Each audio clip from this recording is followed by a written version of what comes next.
l'arte si è mercificata, trasformandosi in fatto ampiamente commerciale.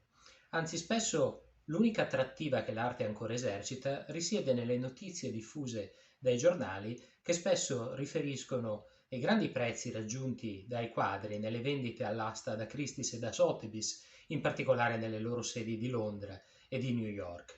Qui vengono ormai battuti e assegnati dipinti a fior di milioni di euro.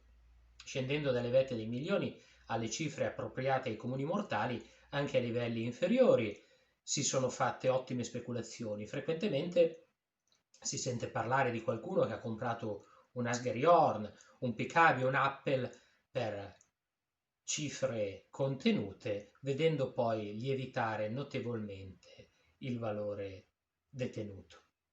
Qualcuno obietta che non si tratta di valori definitivi e che magari poi i prezzi ridiscenderanno a livelli anche più bassi di quelli di acquisto, ma data l'incertezza dei tempi e dei valori, questo vale in ogni campo e ce lo hanno ben insegnato i crolli borsistici di New York del 1929 o del 1987. Possiamo aggiungere in tempi recenti la crisi del subprime, le crisi economiche che viviamo in questi giorni.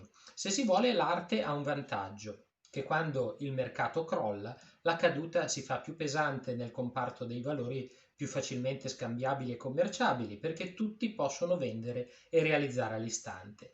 Il mercato dell'arte, essendo molto più lento, produce da sé le sue difese. Per quanto involgarito sia, l'oggetto artistico non lo si vende ancora a peso e a misura come il cotone, il prosciutto o il caffè. C'è anche il soggetto, la qualità, il periodo da considerare e tutto questo comporta una valutazione più articolata e meditata.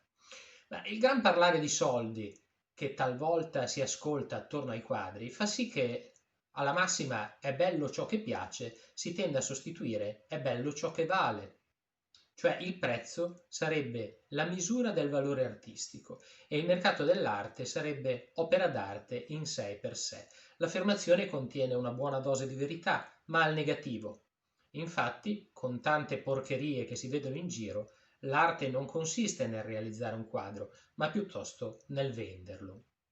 Quanto alle ragioni che hanno consentito la rapida mercificazione degli oggetti d'arte, esse paradossalmente risiedono nel fatto che l'arte viene generalmente considerata come portatrice di un ideale superiore di bellezza.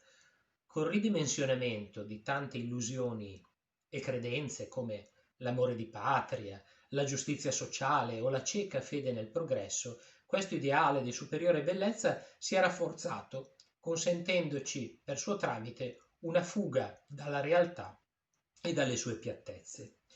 Quindi, se volete comprare quadri, potrete farlo secondo la vostra sensibilità oppure ascoltando i consigli di qualche amico o mercante di fiducia. In genere vale qui più che mai la massima di Pitigrilli. Non datemi consigli, so sbagliare da me.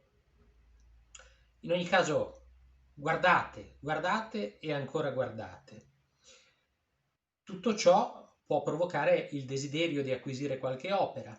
Fatelo, ma fatelo con slancio, perché anche se non farete una speculazione, avrete messo in moto la vostra fantasia. Si può comprare dagli artisti, si può comprare in una galleria, si può comprare in asta. Se comprate in una galleria da un mercante d'arte, dovrete cercare di trattare in modo amichevole, quasi confidenziale, in modo che si crei un rapporto fiduciario, perché si tratta pur sempre di oggetti d'arte e non di una qualunque merce. Questo, tratto e liberamente interpretato, scriveva Enrico Bai nella sua Ecologia dell'arte a cura di Angela Sanna, Carte d'artisti abscondita, riflessioni estremamente interessanti e attuali.